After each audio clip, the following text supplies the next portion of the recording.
Anda kembali menyaksikan Nusantara Economic Updates, pemirsa. Dialog bersama Kepala Pusat Makroekonomi dan Keuangan Indef, Muhammad Rizal Taufikur Rahman. Kita lanjutkan kembali. Pak Rizal, jika ketegangan geopolitik global semakin berlanjut, seberapa siapkah ekonomi kita menahan dari adanya berbagai pengaruh dan impact dari tensi geopolitik? Iya, yang pasti pemerintah ya dampak terhadap ekonomi harus diproteksi oleh hubungan bilateral gitu ya, berkaitan dengan geopolitik. Saya kira itu penting. Dan saya kira sikap pemerintah sudah tepat gitu ya, tidak terlalu reaktif dengan ini. Karena ini kan urusannya urusan rumah tangga, negara orang gitu ya. Tetapi tentu kita harus mengantisipasi gitu ya. Melalui apa? Ya tadi kita harus memitigasi ya risiko dari kejadian ini.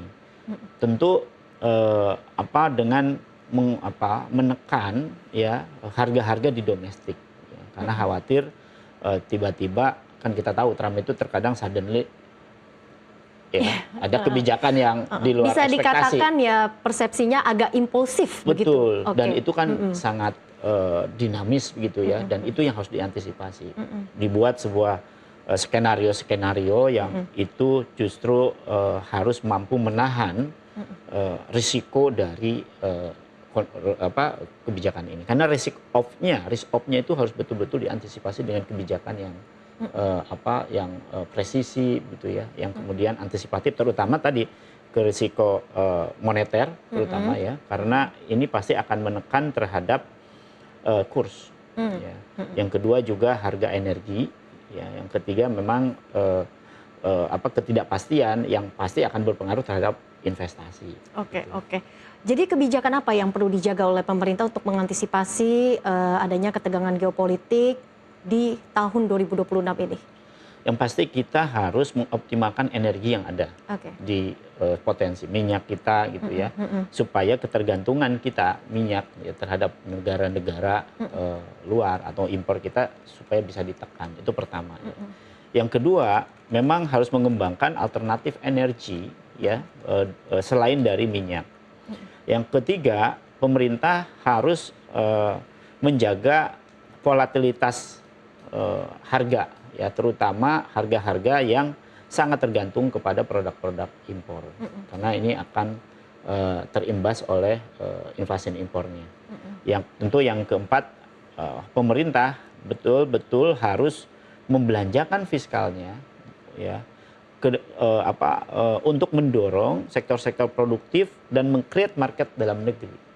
Jadi meskipun kita punya peluang besar juga di pasar ekspor, tapi jangan lupa kita punya potensi sangat besar di pasar domestik, terutama produk-produk yang selama ini justru menjadi tantangan di pasar ekspor, diiringi oleh perbaikan daya beli masyarakat ya melalui dorongan fiskal, membelanjakan fiskal terhadap sektor-sektor produktif yang itu bisa menyerap tenaga kerja banyak. Gitu. Oke, mungkin ini pertanyaan terakhir Pak Rizal, seperti apa outlook Indef melihat tahun 2026 ini, seberapa resilient ekonomi kita, dan terlebih pemerintah punya target yang juga cukup ambisius, 6% dan kemudian 8% untuk dalam beberapa tahun ke depan. Iya, Indef sudah memproyeksikan di 2026 dengan pertimbangkan dinamika global, geopolitik, kemudian juga ketidakpastian, ya termasuk juga kita melihat berbagai telaahan dari negara-negara atau juga lembaga-lembaga internasional melihat market ini.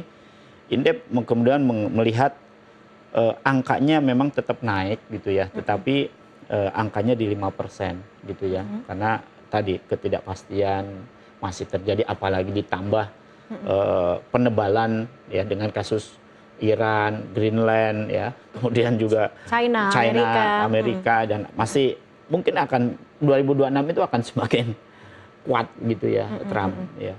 Nah, tetapi tentu dinamika geopolitik kan terus berjalan gitu ya, dan ini yang menurut saya yang harus betul-betul diantisipasi gitu ya, terutama dampak terhadap ekonomi kita. Yang kedua,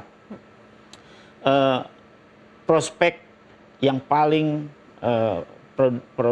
prospektif ya di 2026 itu adalah inward looking market Jadi pasar domestik itu yang harus ya. dimanfaatkan dengan memberikan keleluasaan bagi investor PMDN ya dalam negeri. Tidak selalu di luar negeri ya, jadi FDI gitu. Karena supaya apa? Supaya usaha dan realisasi investasi juga terus berjalan. Nah, dengan melakukan apa? Tentu stimulus fiskal tadi harus mendorong ke sektor-sektor yang produktif yang bisa menyerap investasi tidak hanya dalam negeri, kita dominan dalam negeri ya, juga luar negeri. Baik. Dengan diiringi oleh penguatan market dan juga pendalaman market ya dalam negeri, tidak hanya di sektor keuangan tapi juga di sektor realnya. Oke, jadi pasar domestik perlu diprioritaskan begitu ya? Iya, Pak 2026 Rizal? saya kira itu. Untuk 2026. Terima kasih Pak Rizal untuk pandangannya dan juga analisisnya yang begitu lengkap. Terima kasih sekali lagi untuk Bapak Muhammad Rizal Taufikur Rahman selaku Kepala Pusat Makroekonomi dan Keuangan Indef telah bergabung bersama kami di Nusantara Economic Update pada siang ini. Sama-sama. Sehat dan sukses selalu untuk Pak Rizal. Dan pemirsa, dialog tadi juga sekaligus menjadi penutup perjumpaan kita hari ini. Ekonomi bukan sekedar angka, tapi nafas kehidupan kita semua. Dari pasar tradisional hingga industri digital, dari rakyat kecil hingga kebijakan besar, semua saling terhubung. Saya Ellen Gracia pamit undur diri, sampai jumpa.